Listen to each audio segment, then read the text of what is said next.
हरे कृष्ण प्रभु जी, दंड प्रणाम। हरे कृष्णा प्रभु जी। यस प्रभु जी। प्रभु जी, 11th chapter करना था ना? 11th कल हो चुका है प्रभु जी। 11th कल अ, कॉमन बैच था। 11th चैप्टर हो चुका है प्रभु जी। ओके ओके, ठीक है प्रभु जी। जी, थैंक यू सो हाँ। मच प्रभु जी। हरे कृष्ण। Thank you. तो अभी तक हमने क्या चर्चा की है? अभी तक हमने ये टाइमिंग चर्चा चेंज की हो है। गया था इसलिए मिस हो गया। क्या माता जी? कल सुबह हो गया था ना 8 बजे। हाँ, तो और हम लिंक लोग हमने शेयर की थी ग्रुप्स में। नहीं नहीं लिंक शेयर की थी, but I missed to see the. वो तो हम ओके उसी ओके। धोखे में रहे कि 8 बजे ही होगा शाम को। हाँ जब हाँ, शाम को नहीं, था शाम तो को। पता चला हो शाम गया को मॉर्निंग। मंदिर रहता है, इसलिए मंदिर हाँ, के समय नहीं नहीं नहीं कर सकते। नहीं नहीं, वो हम लोगों जी ने, अब मैंने ध्यान नहीं दिया। जी जी मिस तो हो जी। ही गया अब। चलिए। नहीं, हम कर लेंगे 11th, हमें कोई प्रॉब्लम नहीं। बट अब वो जैसा सिस्टम चल रहा है, जैसा मुझे नहीं इंस्ट्रक्शन जी मिला जी, है। नहीं नहीं नहीं नहीं, सिस्टम वो- से चलिए। एक दो लोगों के जी मिस होने पे वो जी अपनी अपनी भाग्य। जी माता।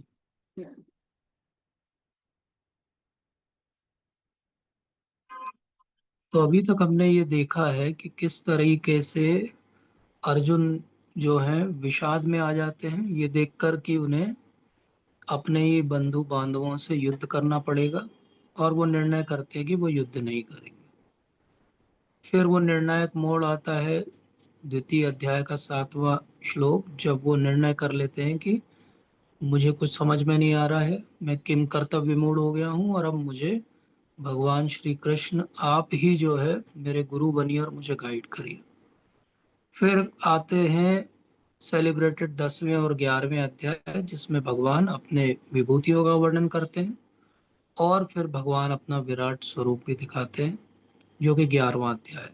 और भगवान अपने विराट स्वरूप में अपना जो काल रूप है वो भी दिखाते हैं। उस काल रूप में वो दर्शाते हैं कि किस तरीके से सारे कौरव और 5 पांडवों को छोड़ के सारे पांडवों की सेना भी जो है भगवान के अंतर प्रवेश कर रही है और मृत्यु को प्राप्त कर रही है। तो ये स्थिति देख के अर्जुन भयभीत हो जाते हैं। वो हाथ जोड़ के प्रणाम करने लगते हैं भगवान को, और कहने लगते हैं कि मुझसे ये रूप आपका देखा नहीं जा रहा है।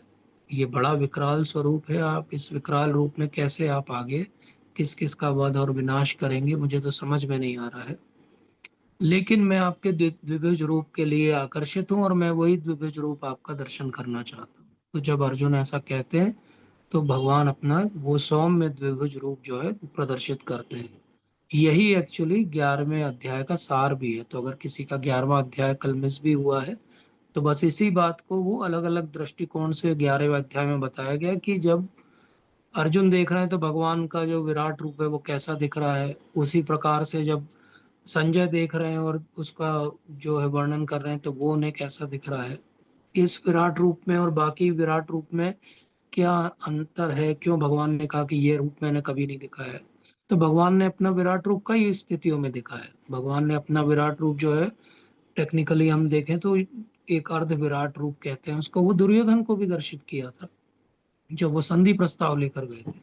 भगवान ने अपना एक विशेष विराट रूप जो है वृंदावन में अपनी मैया को भी दिखाया था दो दो बार, जिसमें पूरे ब्रह्मांड के उन्होंने दर्शन कराए थे। भगवान ने इस तरीके से अपने विराट रूप कई जगह प्रदर्शित किए, लेकिन विराट रूप के साथ काल रूप जो है वो पहली बार अर्जुन के सामने भगवान ने प्रदर्शित किया। काल रूप जो है वो भयानक था। विराट रूप तो फिर भी जो है उतना भयानक नहीं था। लेकिन अर्जुन को जब भय हुआ, तो उन्होंने हाथ जोड़ा, प्रणाम किया, बहुत तरीके से भगवान की स्तुति की, और फिर उनसे प्रार्थना की कि आप अपना वही सौम्य रूप द्विभुज रूप मुझे दिखाओ। फिर भगवान ने ये बताया कि ये जो मेरा रूप तुम देख रहे हो, ये किसी तप ध्यान या ज्ञान के द्वारा नहीं पाया जा सकता। ये रूप तो केवल भक्ति के द्वारा पाया जा सकता है। और फिर भगवान को जैसे ही भक्त और भक्ति की स्मृति आई, तो भगवान अपने जो है उस मूड में आ गए कि अब मैं भक्ति के बारे में बोलूंगा। तो भगवान भक्ति के बारे में बताना आरंभ कर रहे हैं। 12वां अध्याय भगवत गीता का सबसे छोटा अध्याय है, केवल 20 श्लोक है। लेकिन ये 20 श्लोक लाइफ टाइम और कई लाइफ टाइम का प्रोजेक्ट है एक्चुअली, जो भगवान दे रहे हैं कि ये विशेषताएं आप अपने अंदर विकसित करो, और मैं इस तरीके से आपसे आकर्षित होऊंगा। तो सबसे पहले वो ये एस्टेब्लिश करेंगे कि भक्ति सबसे सुपीरियर पद्धति है। फिर उसके बाद बताएंगे भक्ति करने की सीढ़ियां क्या है, और फिर सबसे आवश्यक हम सबके लिए कि भक्ति और भक्त बनने के लिए क्या स्पेशल क्वालिटीज और गुण होना चाहिए हमारे अंदर। तो इस अध्याय को हम एक एक्रोनिम से याद रख सकते हैं, GOD। जी मतलब गॉड हेड, मतलब भगवान को किस तरह से समझा जाए, अलग अलग भगवान के स्वरूप क्या होते हैं। ऑप्शंस, जब हम भक्ति करें तो हमारे पास क्या 4 या 5 ऑप्शन है जो भगवान देंगे कि इस तरीके से भक्ति हो सकती है। और एक भक्त का जो है वो सोच विचार, उसके गुण धर्म क्या होने चाहिए, कैसे पहचाना जाए कि सामने वाला व्यक्ति भक्त है, और कैसे पहचाना जाए कि मैं भक्त बन रहा हूँ कि नहीं बन रहा हूँ, कि मैं केवल एक भक्ति के संग में हूँ लेकिन भक्त नहीं बन पा रहा हूँ। तो दो तरीके की जो है वो अवधारणाएं होती है साधारणतः। एक होती है कि भगवान जो है निराकार है, भगवान कोई शब्द ब्रह्म है, भगवान कोई ज्योति पुंज है। या फिर होती है कि भगवान साकार है। साकार है अर्थात भगवान का एक रूप है, उनके गुण है, उनकी लीला है, उनका धाम है, उनके पार्षद हैं, और हम भी वहां जा सकते हैं। तो इस तरीके से दो अवधारणाओं के बीच में हमेशा से कंफ्यूजन चलता रहता है। एक कहलाए जाते हैं पर्सनलिस्ट, जो मानते हैं कि भगवान का एक पर्सनल फॉर्म या रूप है, और एक इम्पर्सनलिस्ट जो ये मानते हैं कि भगवान एक इम्पर्सनल ब्रह्म ज्योति है। अभी तक भगवत गीता में कई स्थानों पर भगवान ने बार बार ये कंक्लूजन हमें दिया है कि भगवान के पर्सनल फॉर्म में ही सब कुछ छुपा हुआ है, इसलिए कहीं और भटकने की आवश्यकता नहीं। अर्थात जब उन्होंने बताया था कि तुम ये शरीर नहीं हो आत्मा हो, तो आत्मा का कर्तव्य क्या है, भगवान की सेवा में अपने आप को नियुक्त करना। तो आत्मा एक चिंगारी की तरह है, और उसका कार्य एक ही है कि वो जो विभू आत्मा है अर्थात भगवान है उनकी सेवा में नियुक्त। फिर उसके बाद 6 चैप्टर के लास्ट श्लोक में भगवान ने फिर कहा था, मैंने योग की बहुत सारी पद्धतियां बताई हैं अभी तक, लेकिन सबसे बड़ा योगी कौन है, भक्ति योगी। फिर उसके बाद 7 चैप्टर में तो बहुत इलॉबरेटली भगवान ने बताया कि उनकी शक्तियां क्या है, और हम उस शक्तियों में कहाँ पर आते हैं रैंकिंग में, और हमारा कार्य क्या है, किस तरीके से भगवान की सेवा में नियुक्त होना है, माया से छूटना है। 8वें अध्याय में तो भगवान ने पराकाष्ठा ही कर दी थी जब बताया था कि देखो अंत काल में मुझे याद कर लेना तो मेरे धाम आ जाओगे, यहाँ से छूट जाओगे। तो भगवान ने द्वितीय अध्याय, छठे अध्याय, 7वें अध्याय, 8वें अध्याय, और इनफैक्ट अभी पिछले 10 और 11 अध्याय सब में यही बोला कि मेरा पर्सनल फॉर्म सबसे सुपीरियर है। लेकिन अर्जुन के मन में प्रश्न है, और वो प्रश्न हम सब लोगों के लिए, कलयुग के, जिनके लिए बहुत सारे जो है एक सुपरमार्केट खुला हुआ है भगवानों का। हर जगह हर कोई अपने अपने समझ से जो है भगवान की अवधारणा बनाता है। तो इसलिए वो पर्सनल फॉर्म है भगवान का सबसे बेस्ट है कि नहीं है, सबसे इम्पोर्टेंट है कि नहीं है, ये समझाएंगे अब भगवान। बहुत ध्यान से सुनिए। मैं किसी अध्याय के लिए ये नहीं कहता, लेकिन 12वें अध्याय के लिए आपसे हाथ जोड़ के दंडवत विनती कर रहा हूँ कि आखिरी तक सुनिएगा, कृपया बीच में मत छोड़िए, इससे महत्वपूर्ण जीवन में कुछ भी और नहीं।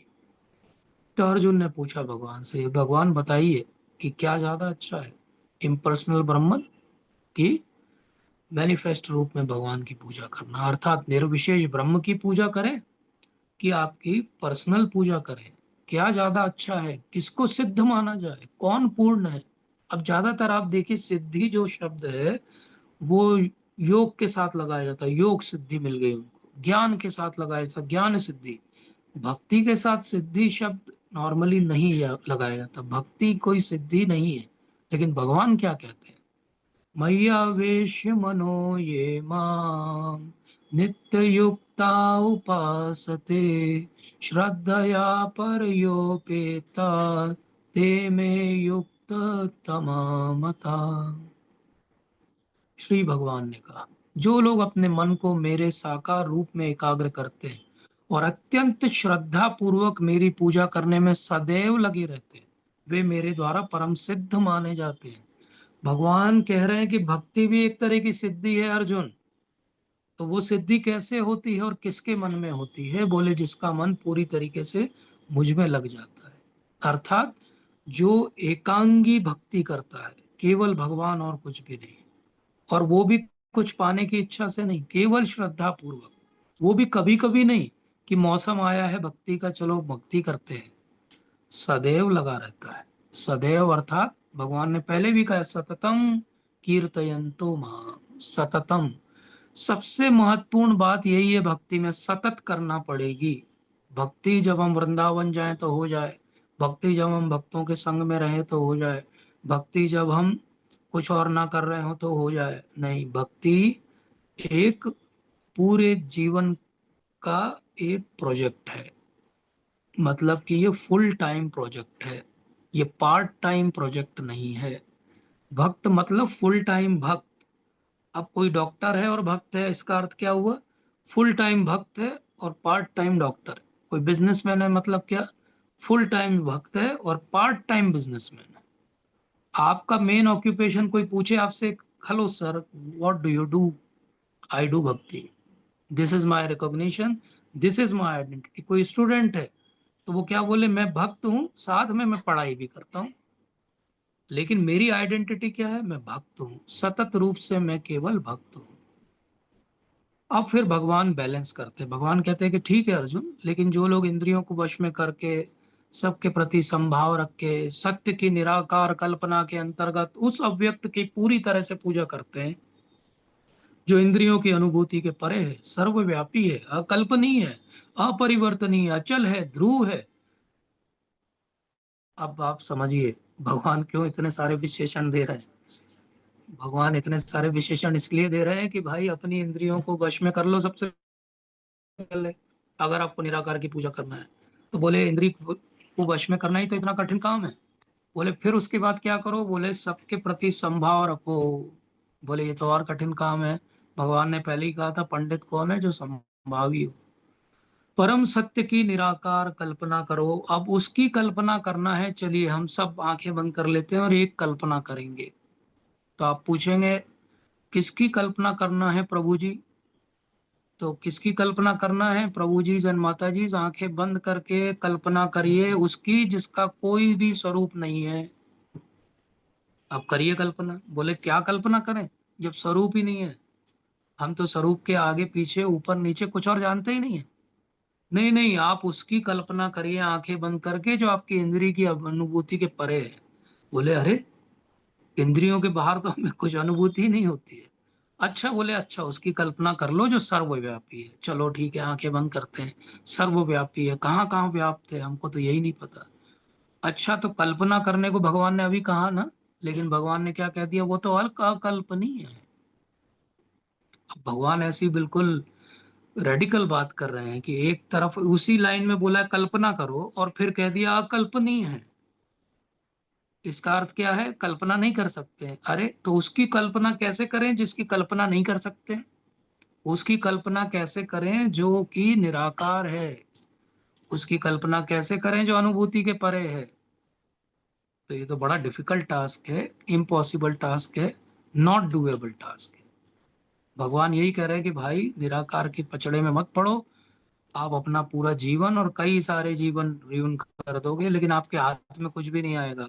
केवल मनोधर्म, मनगढ़ंत बात और अनुभव आएंगे, क्योंकि भगवान को निराकार के रूप में समझना हमारी बुद्धि के परे है। अगर हम कुछ सोचेंगे भी तो वो केवल हमारी कल्पना और केवल कल्पना होगी। इसलिए बहुत डिफिकल्ट है और सब आपके प्रयास पे है। ध्यान दिया आपने इस बात को? भगवान ने जब भक्ति को बोला तो क्या किया? मैं करूंगा। और जब इम्पर्सनलिस्ट की बात आई, निराकार की बात आई, तो भगवान ने क्या कहा? करने दो उनको, करेंगे, सोचने दो, सोचेंगे, एक दिन आएंगे। क्या आएंगे? क्या होगा उनका? तो भगवान कहते हैं कि भाई वो तो इम्पॉसिबल है उसको समझना, वो तो अनमेनिफेस्ट है, निराकार है, उसको कैसे समझेंगे? तो क्या करें? बोले जिन लोगों का मन परमेश्वर के अव्यक्त निराकार स्वरूप के प्रति आसक्त है, उनके लिए प्रगति कर पाना अत्यंत कष्टप्रद है। अब भगवान ने थोड़ा सा यहाँ पे लीवे दे दिया, थोड़ा सा इनको स्थान दे दिया। उन्होंने ये नहीं कहा कि इम्पॉसिबल है। जैसे कभी कभी हम भी करते हैं अपने जीवन में, हमें लगता है कि ये सामने वाला जो कार्य कर रहा है ये नहीं होने वाला, सफलता नहीं मिलने वाली, फिर भी हम उसको डिस्करेज टोटली नहीं करते। हम कहते हैं हाँ हाँ करके देख लो, देखो अगर होता है तो अच्छा है। इसका कहने का अर्थ क्या है? कि हमें पता है कि नहीं हो पाएगा। ऐसे ही भगवान कह रहे हैं कि प्रगति कर पाना अत्यंत कष्टप्रद है, फिर भी तुम्हें लगता है निराकार के रूप में मुझे पाना है, ठीक है प्रयास कर लो, प्रगति कर पाना दुष्कर है। ठीक है, लेट्स ट्राई। तो भगवान क्या कह रहे हैं भैया, एक ज्ञान योगी है और एक भक्ति योगी। ज्ञान योगी जो है वो ज्ञान के द्वारा अपने प्रयासों से भगवान को पाने का दुष्कर कर्म करता है। और भक्ति योगी क्या है? भक्ति योगी अपना अच्छे से भगवान के सुंदर मुखमंडल, चरण कमल और उनकी लीलाओं में मन लगाता है, और वही सोचते सोचते बढ़िया भक्ति करते करते भगवान के धाम पहुंच जाता है। अब एक तरफ इतना दुष्कर और एक तरफ इतना सरल। अब आपको कहीं जाना हो और आपको दो रास्ते बताए जाएं कि यहाँ से दिल्ली जाने के दो रास्ते हैं, एक सड़क बहुत गड्ढे हैं, इतने बड़े बड़े गड्ढे कि कार उसमें समा जाए, और एक तरफ बिल्कुल जो है एक्सप्रेस हाईवे बना हुआ है। आप बताओ किस रास्ते जाओगे? तो उसमें कोई चॉइस है क्या? आप कहोगे हमें तो जल्दी से जल्दी दिल्ली पहुंचना है, एंड पॉइंट। तो हम कौन सा रास्ता लेंगे? जो सरल होगा। इसलिए भगवान ने हिंट कर दिया कि जो समझदार होंगे वो क्या करेंगे? सरल रास्ता लेंगे, जो नहीं होंगे वो अपनी अपनी बुद्धि से चलेंगे। तो इसलिए जो अपने सारे कार्यों को मुझ में अर्पित करके तथा अविचलित भाव से मेरी भक्ति करते हुए मेरी पूजा करते हैं और अपने चित्तों को मुझ पर स्थिर करके निरंतर मेरा ध्यान करते हैं, उनके लिए पार्थ मैं जन्म मृत्यु के सागर से शीघ्र उद्धार करने वाला हूं। भगवान एंडेवर ले रहे हैं। भगवान कह रहे हैं कि मैं करूंगा प्रयास, तुम अपना भक्ति का थोड़ा सा प्रयास करो, और ये जो भव सागर में तुम फंसे हुए हो, यहाँ से बाहर निकालने की रिस्पॉन्सिबिलिटी मैं ले रहा हूँ। तेषाम समुद्धरता मृत्यु संसार सागरात भवामी न चिरात पार्था मय्या वेशित चेतसा। चिरात पार्था, चिरात मतलब ऐसा नहीं है कि बहुत समय लगेगा। भगवान हम भक्ति आज चालू करें, आप कब आएंगे मृत्यु संसार से हमें छुड़ाने के लिए? तो बोले न चिरात पार्था, समय नहीं लगेगा, मैं जन्म मृत्यु के सागर से उस भक्त को बहुत शीघ्र ही छुड़ा लूंगा, शीघ्र ही उद्धार कर दूंगा। ये बात उन्होंने उस ज्ञानी के लिए नहीं बोली जो अपने प्रयासों से कर रहा है। उसके लिए क्या बोला? बहुत दुष्कर रास्ता है, करो प्रयास, लेकिन सफलता की संभावना क्षीण है। यहाँ क्या बोला? मैं खुद, अब जब भगवान उद्धार करने के लिए प्रॉमिस कर रहे हैं, तो फिर एक जो इंटेलिजेंट व्यक्ति होगा वो क्या निर्णय लेगा? निराकार कि साकार? तो बहुत सरल उत्तर है साकार। भगवान भी यही चाहते हैं। तो एक मैं आपको छोटी सी कथा बताता हूँ, भक्ति कितनी सरल है, सुलभ है। तो एक विदेश की बात है, सच्ची घटना है। एक व्यक्ति थे और उनके पास एक बहुत सुंदर सा डॉग था, कुत्ता था उनका पालतू। और उसका नाम, उनकी जो पत्नी थी उन्होंने रखा था कृष्णा। अब कुत्ते का नाम कृष्णा क्यों था? क्योंकि एक बहुत बड़े फिलोसोफर हुए हैं कृष्ण मूर्ति जी, उनकी वो फैन थी। तो अब वो तो विदेशी लोग हैं, तो उनको लगता है इतना समझ में नहीं आता, तो उन्होंने कुत्ते का नाम कृष्णा रख दिया। अब कुत्ते का नाम कृष्णा रख दिया। एक दिन ऐसा हुआ कि कुत्ता घर से बाहर भाग गया, खो गया। खो गया तो ये पति देव घर आए तो पत्नी उनके पीछे पड़ गई, जाओ खोजो उसको, कृष्णा खो गया है, कृष्णा को खोजो। अब ये पति थका हारा आया था बेचारा, लेकिन क्या करता, पत्नी का आदेश था। तो बाहर निकला और हर जगह हर गली में जा जाके चिल्ला रहा, Krishna Krishna where are you, Krishna where are you.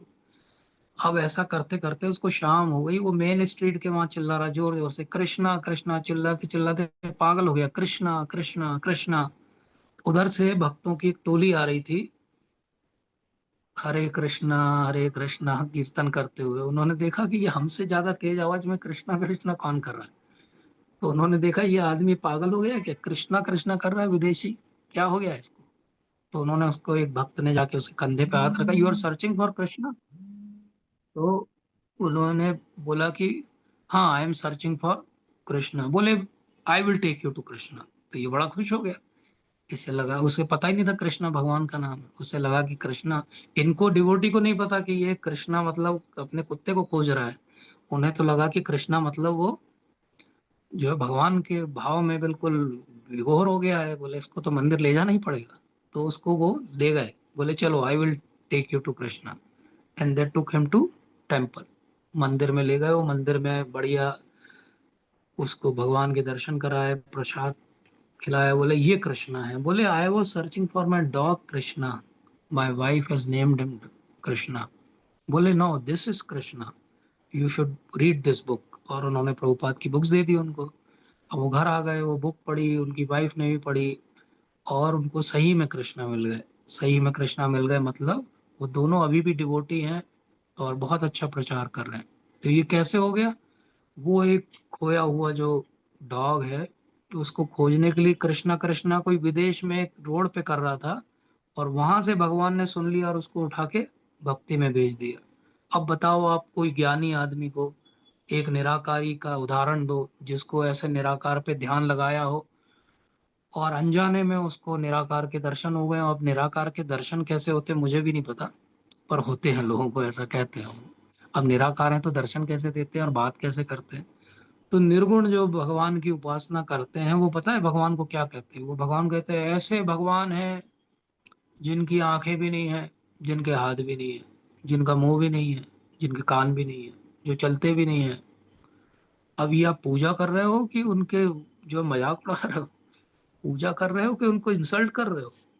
भगवान के इतने सुंदर नयन है, आप कह रहे हो उनकी आंखें नहीं है, नयन नहीं है उनके, उनके हाथ नहीं है, पैर नहीं है। ये तो भगवान की, भगवान क्या ऐसी स्तुति सुन के खुश होंगे? मान लीजिए आपका कोई एम्प्लॉय, आप सीनियर हो और आपके पास आके बोले आप तो बहुत महान है सर, आपकी आंखें भी नहीं है, आपके पैर भी नहीं है, आपका सिर भी नहीं है, आप क्या करोगे?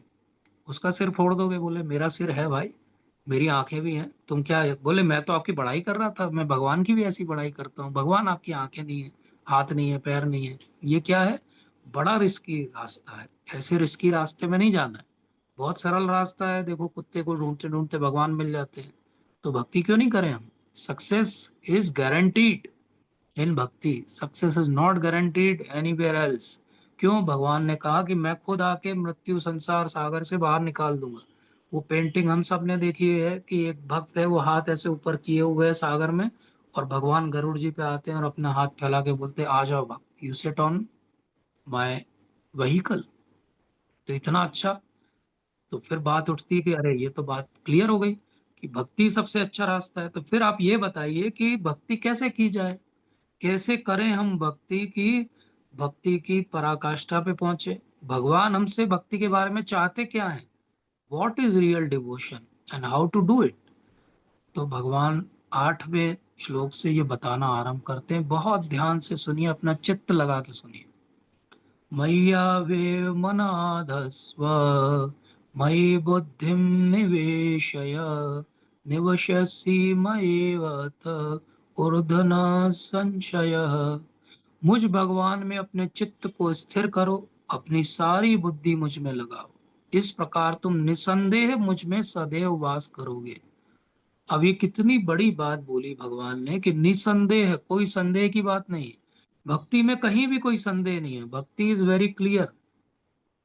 संदेह कहाँ पर है? संदेह बाकी बातों में है, संदेह ज्ञान में है, संदेह ध्यान में है।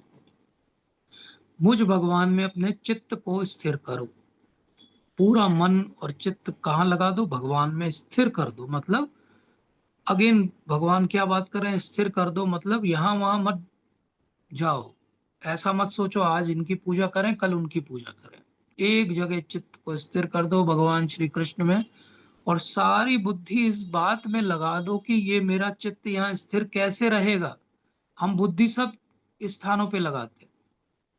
हम पैसा कहाँ से कमा लें, हम ज्यादा से ज्यादा सुख सुविधाएं कहाँ से एकत्र कर लें, हम परिवार को और ऊंचा उठा दें, हमारा समाज में प्रताप बढ़ जाए, इस सब में बुद्धि तिकड़म बहुत लगती है हर किसी की।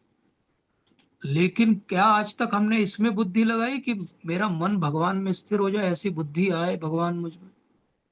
अगर ऐसी बुद्धि आ जाए तो निसंदेह हम सदैव भगवान के साथ और भगवान के धाम में वास करेंगे। हे अर्जुन, हे धनंजय, यदि तुम अपने चित्त को अविचल भाव से मुझ पर स्थिर नहीं कर सकते, अब सेकंड स्टेज, तो तुम भक्ति योग के विधि विधानों का पालन करो, इस प्रकार तुम मुझे प्राप्त करने की चाह उत्पन्न करो। तो मन और बुद्धि चित्त को लगाने वाली जो स्थिति है वो अनन्य भक्त की स्थिति है। अनन्य भक्त मतलब वो ऑलरेडी भक्ति में बहुत स्थिर है, और जो उस भक्ति के धरातल पे नहीं है, स्थिरता के धरातल पे नहीं है, वो क्या कर सकता है? तो बोले वो भक्ति योग के विधि विधानों का पालन कर सकता है। तो एक हो गई भाव भक्ति, अनन्य भक्ति, वो पहले 8वें अध्याय 8वें श्लोक में। और 9वें श्लोक में क्या बताया? साधन भक्ति। साधन भक्ति जो हम सबको शिल प्रभुपाद ने दी। साधन भक्ति अर्थात हम भक्ति के साधनों का पालन करते हैं, हम 16 माला जाप करते हैं, हम 4 नियमों का पालन करते हैं। इस पालन से हम धीरे धीरे भगवान को प्राप्त करने की चाह को उत्पन्न करते हैं। बहुत ध्यान से समझिए, अगर आपकी साधन भक्ति से भगवान को प्राप्त करने की चाह नहीं बढ़ रही है, मतलब साधन भक्ति गलत चल रही है। ये भगवान की डेफिनेशन है, मेरी नहीं है। तो भक्ति योग के विधि विधानों का पालन करना, और साथ साथ में हमारा धीरे धीरे भाव का जागरण होना। जब भाव की पराकाष्ठा हो जाएगी तो हम 9th श्लोक से 8th श्लोक में शिफ्ट हो जाएंगे और हमारी अनन्य भक्ति हो जाएगी। लेकिन जब तक ऐसा नहीं होता है, क्योंकि अभी हमारा मन एक जगह नहीं लगता है, तो कोई बात नहीं, हम विधि विधानों के समय मन लगाएंगे। इसका अर्थ क्या हुआ?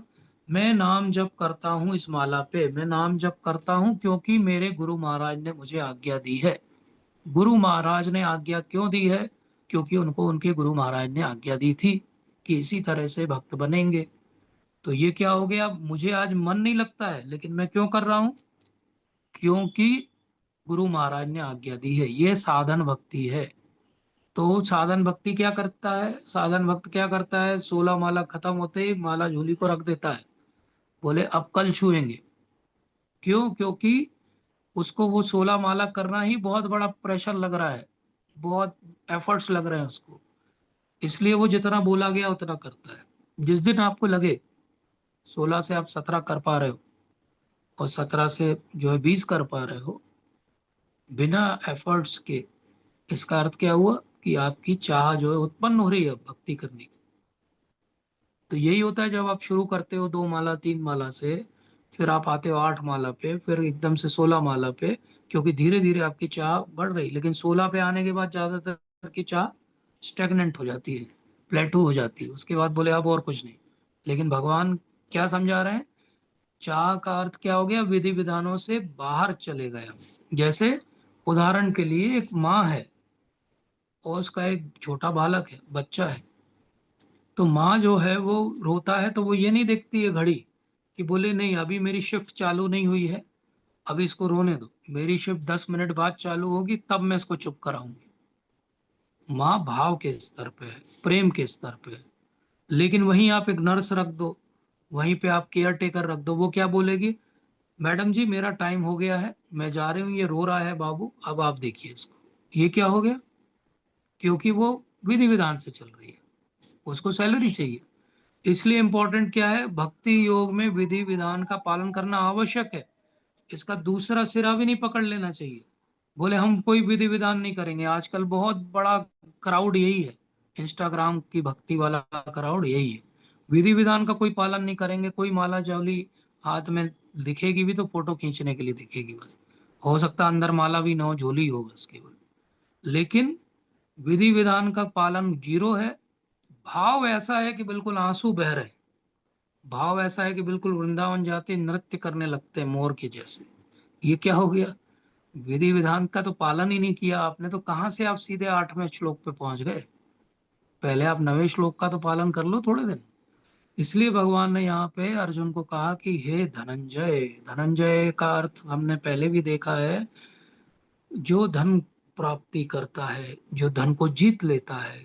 कैसे जीत लेता है? अर्जुन है, जहां जाएंगे धन की वर्षा होगी, क्षत्रिय है, हर कोई उनको टैक्स देगा, डरते हैं लोग उनसे। लेकिन यहाँ धनंजय का अर्थ क्या है? अर्जुन तुमने बहुत सारा धन कमाया है, अब मैं तुम्हें बता रहा हूँ असली धन कमाओ। असली धन भक्ति है। इसलिए भगवान ने कहा हे धनंजय, धनंजय भक्ति वाला धन कमाओ। तो बोले सतत रूप से भगवान को याद कैसे किया जाए, कैसे कुछ किया जाए, क्या उसकी जो है गाइडलाइन होगी? तो हम सब रूपानुगा हैं, हम सब श्रील रूप गोस्वामी के अनुगामी हैं। श्रील रूप गोस्वामी कौन है? हमारे 6 गोस्वामियों में से एक प्रमुख गोस्वामी हैं, जिनको चैतन्य महाप्रभु ने पूरा भक्ति का जो है सार समझाने की जो है जिम्मेदारी दी थी। तो उन्होंने बहुत सुंदर पुस्तक लिखी है, भक्ति रसामृत सिंधु। सबको पढ़ना चाहिए जिनको भक्ति में आगे बढ़ना है। ये हमारी गाइड मैन्युअल है, भक्ति रसामृत सिंधु। श्रील प्रभुपाद ने बहुत सुंदर उस पर टीका लिखी है। अवश्य पढ़िए अगर आपको भक्ति में आगे बढ़ना है। जो भी आप यहाँ वहाँ कहीं सुनते रहते हैं वो सब कुछ भक्ति रसामृत सिंधु से आता है। भक्ति रसामृत सिंधु ए से लगा के जेड भक्ति के बारे में सब कुछ बताती है। एक अकेली पुस्तक से आपको पूरी भक्ति सीखी जा सकती है। तो वहां पे भक्ति रसामृत सिंधु के अंदर वो कोट करते हैं, एक्चुअली पद्म पुराण का श्लोक है जिसको बाद में चैतन्य चरितामृत में श्रील कृष्णदास कविराज गोस्वामी भी बोलते हैं। और वो क्या है? स्मर्तव्य सततम विष्णु विस्मर्त्यव न जातुचित। बोले भक्ति का सार क्या है? तो महाप्रभु कहते हैं भक्ति का सार एक ही है, येन केन प्रकारेण मना कृष्ण निवेशयति। येन केन प्रकारेण, किसी न किसी तरीके से भगवान में मन लगा रहे। जिसका कथा सुन के लगता है कथा सुन के लगा रहे, जिसका ग्रंथों का अध्ययन से लगता है वो वहां से लगा रहे, जिसको कीर्तन से लगता है कीर्तन से लगा रहे, जिसको भगवान के लिए भोग प्रसादी से लगता है वो वहां लगा रहे। लेकिन स्मर्तव्य सततम विष्णु विस्मर्त्यो न जातुचित। सब तरह से भगवान को याद रखना और किसी भी क्षण भगवान को भूलना नहीं। बोले ये सर्व विधि निषेध। बोले सब विधियों के ऊपर ये विधि है। बोले फाइनल प्रोहिबिशन इंजेक्शन जितने हैं उसका यही एक प्रिंसिपल है। जैसे हम लॉ के किसी व्यक्ति से बात करें तो वो कहेगा कि हमारे कॉन्स्टिट्यूशन में जो फ्रीडम दी हुई है इंडिविजुअल सिटीजन को, वो सबसे सर्वोपरि है। भगवान भी यही कह रहे हैं कि सर्वोपरि ये वाला प्रिंसिपल है। जैसे कोई भी लॉ जो है वो फ्रीडम को कर्ब नहीं कर सकता, जो दिए गए डायरेक्टिव्स हैं कॉन्स्टिट्यूशन में, ऐसे ही कोई भी आपकी भक्ति का प्रयास अंततः आपको भगवान की याद दिलाने के लिए साधक बनना चाहिए, बाधक नहीं बनना चाहिए। अगर बाधक बन रहा है तो वो प्रयास भक्ति नहीं है। तो स्मर्तव्य सततम विष्णु, अगेन रूप गोस्वामी क्या शब्द कह रहे हैं? सततम। सतत पे मेडिटेशन करिए। सतत सतत सतत मेडिटेशन करिए। किस पे करिए? भगवान पे करिए। तो भगवान ने पहले ही 6 चैप्टर आप ध्यान से पढ़ेंगे तो आपको पता चलेगा कि एक शब्द भगवान ने हमें दिया और उसको कहते हैं अभ्यास योग। अभ्यास योग मतलब सतत रूप से भगवान को याद रखने करने का अभ्यास। भगवान ने कहा था अभ्यास से न च वैराग्येण। अभ्यास और वैराग्य, डूज एंड डोंट्स। तो भगवान कृष्ण को किसी तरह से याद करना है, यही हमारा सार है भक्ति का। तो भगवान वही बात कह रहे हैं कि पहले उन्होंने बताया अनन्य भक्ति, जो हमेशा भगवान को याद कर ले। फिर उसके बाद 9th श्लोक में भगवान ने बताया कि कोई बात नहीं, पूरे समय याद नहीं कर पा रहे, डिस्करेज मत हो। अपने जीवन में कुछ घंटे, कुछ समय, कुछ क्षण आप ऐसे दो जहां भगवान को याद कर रहे हो। उसको कहते हैं साधन भक्ति। अभी हम 24 घंटे भगवान को याद नहीं कर पा रहे, कोई बात नहीं, हम 2 घंटे जब 16 माला करेंगे तो भगवान को याद करेंगे। जब हम ग्रंथों का अध्ययन करेंगे तो भगवान को याद करेंगे। किसी तरीके से भगवान को याद करेंगे। लेकिन फिर प्रश्न उठता है कि ऐसे भी तो लोग हो सकते हैं जो ये विधि विधान का भी अभ्यास ना कर पाए, तो उनके लिए क्या करें? तो बोले अगर उसमें भी तुम असमर्थ हो तो कोई बात नहीं। भगवान कितने कृपालु हैं। भगवान इतने कृपालु हैं कि वो कहते हैं कोई बात नहीं, मेरे लिए कर्म करने का प्रयत्न करो। कर्म तो तुम करोगे ना, जिंदा हो कुछ तो करोगे। तो वो करते हुए ये सोचो कि मैं कृष्ण के लिए कर रहा हूं। अगर तुम इतना भी कर लोगे तो धीरे धीरे तुम सिद्धि को प्राप्त हो जाओगे। फिर से भगवान ने कहा सिद्धि सिद्धि सिद्धि को प्राप्त हो जाओगे। कैसे? जो आप कर रहे हो उसमें भगवान से जोड़ लो, उस कर्म को भगवान से जोड़ लो। तो कैसे जोड़े हम कर्म को भगवान से? बोले हम कर्म का आरंभ करें तो हाथ जोड़ के भगवान से प्रार्थना करें कि भगवान मैं ये कर रहा हूं आपके लिए, मैं ये कर रहा हूं मेरे लिए नहीं। बहुत बार हाथ जोड़ते हैं भगवान के सामने, कहते हैं भगवान मैं ये कर रहा हूँ, इसको सफल बना देना। लेकिन क्यों? क्योंकि मेरी ईगो हर्ट हो जाएगी अगर असफल हो गया, अगर लॉस हो गया तो लोग क्या कहेंगे? भक्त का जो है काम सिद्ध नहीं हुआ। नहीं, हम हाथ जोड़ के भगवान से कहेंगे भगवान ये मैं आपके लिए कर रहा हूँ, बाकी जो आपको इसका फल देना हो वो आपके ऊपर है। तो कर्म करने के पहले हाथ जोड़ना है, कर्म करते हुए भगवान को याद रखना है कि मैं उनके निमित्त कर रहा हूँ, और कर्म फल जब आ जाए तो भगवान को अर्पित कर देना है। भगवान ये आपके निमित्त मैंने किया था, ये आपको अर्पित है, अब आप इसको कैसे ग्रहण करते हो वो आपके ऊपर है। अब भगवान अपनी कृपा की बारिश अभी रोके नहीं है। भगवान कहते हैं कि हो सकता है तुम कर्म करने में भी असमर्थ हो, तो कर्म के सारे फलों को त्याग कर दो, और ये सोच लो कि ये कर्म जो हो रहे हैं इसके पीछे भी बहुत सारे लोग हैं, इस कर्म के पीछे भी बहुत सारे कारण हैं। इन कर्म फलों को त्याग करने से आत्मस्थित होने का हमें प्रयत्न करना चाहिए। तो इस तरह भगवान ने क्या कहा, भगवान ने एक जो है वो लैडर दिया हमको, लेकिन ये लैडर कैसा दिया, नॉर्मली लैडर हम नीचे से ऊपर देते हैं, लेकिन भगवान ने लैडर ऊपर से नीचे दिया। बोले सबसे अच्छा है पूरा मन अच्छे से मेरे में लगा दो, उसका रिजल्ट क्या होगा, मैं भगवान के साथ रहूंगा उनके धाम में। वो नहीं हो पा रहा, साधन भक्ति करो, इसका अर्थ क्या भाव निकलेगा, मेरा भाव भगवान में लगेगा। वो नहीं कर पा रहे, भगवान के लिए कर्म करो, इससे क्या होगा, कम से कम कर्म करते करते एक बार कभी ना कभी आप भक्ति के धरातल पे भी आओगे। और अगर ये भी नहीं हो पा रहा है तो बोले आप कुछ जीवन में कहीं ना कहीं कुछ छोड़ना तो सीखो, वो छोड़ोगे भी तो धीरे धीरे आपको पीसफुलनेस आएगी, प्यूरिफिकेशन होगा। अब ये कैसे होता है इसको भी समझना चाहिए, क्योंकि हम में से बहुत सारे सब लोग इसी स्तर पे हैं अभी। तो हम जब मान लीजिए हमने अपने एंडेवर से कोई कर्म किया और उससे हमने 100 रुपए कमाए, उस 100 रुपए में से अगर आपने 20 रुपए भगवान को दिए तो क्या दिया आपने, बोले अरे 20 रुपए से आज के जमाने में क्या होता है, भगवान को 20 रुपए नहीं चाहिए। आपने जो 20 रुपए दिए उससे क्या किया, उतनी देर जो आपने काम में लगाया था 20 रुपए कमाने के लिए, उतना टाइम आपने भगवान को दे दिया। उसके लिए जो एनर्जी एंडेवर थॉट प्रोसेस लगाई थी वो सब भगवान के लिए हो गई। जैसे ही आपने वो 20 रुपीज दिए, आपकी वो 20 रुपीज या 20% जो है काम आपका भक्ति में बदल गया। ऐसा कैसे हो गया, क्योंकि आपने कर्म करने के बाद उसके फल को आपने दे दिया। अब फल को देने जब आप जाओगे तो नेचुरली आप कहीं धार्मिक स्थान पे जाओगे उसको देने के लिए, भक्तों के संग में जाओगे, तो उससे क्या हुआ, धीरे धीरे आपके अंदर इंक्विजिटिवनेस बढ़ेगी, और जैसे जैसे वो बढ़ेगी धीरे धीरे आप जो है भक्ति में आ जाओगे। जैसे बहुत अच्छा उदाहरण है, एक मंदिर में एक फूल सप्लाई करने वाले जो है व्यक्ति थे, और ये सच्ची घटना है बॉम्बे के चौपाटी मंदिर की।